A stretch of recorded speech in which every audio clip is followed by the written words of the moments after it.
Garry, contouring is perfect for looking younger, but I think a lot of women, again, find it a little bit of a tricky scenario. So what's the best way to achieve no fuss contouring? Absolutely, and I agree with you there, Steph. Contouring can actually give you the effect of having a tighter looking skin. So like a mini who doesn't want, facelift. absolutely, without any surgery. Not that yes. We love it. So let me show you how.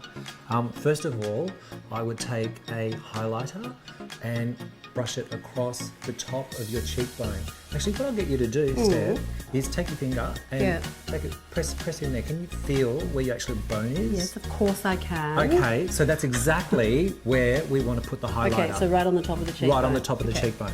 So I take the lighter colour, the highlighter, and brush that across the top. And I love this kit that you've got going here. It's the perfect threesome. Yes, it's a contouring kit and it's a skin smoothing kit. So your skin will also look smoother. Wow. So the highlight goes on your cheekbone, it brings the cheekbone out. And is that the pale, that's the paler one? colour. Okay. So consequently what we want to do under the cheekbone is to draw it in so that we get that depth.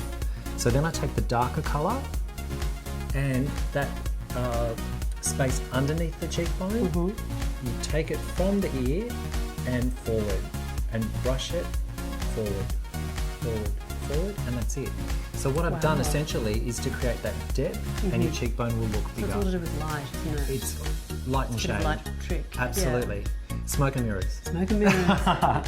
Then if you want to pump those cheekbones even further, you can take a shimmer powder or a blush and brush that across the top of the cheekbone where as you have well. Before. Absolutely. Okay. So you've got the light canvas and then you can take the shimmer and put that over the top, which will play with light even more and bring the cheekbone out.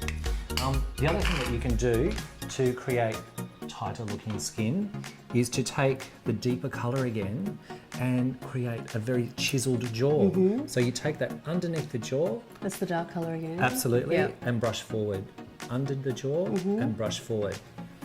Lovely chiseled jaw and gives you added definition. So now I've got half a face. I'll do the other half for you. Okay.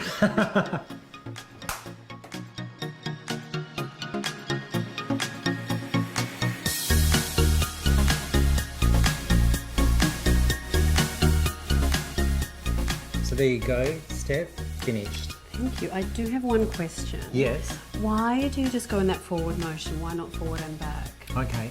I want to deposit most of the pigment towards your ear, and then as it comes towards the front of your face, I want it to actually taper out. If I was to start at the front of your face and go back, I'd end up depositing most of the pigment at the front, which would essentially make it look like you had a dark hole. Yeah, don't want that. Don't want that. No, we want beautiful cheekbones. Exactly. Thank you. So what do we think? 33? No, 32. Thank you.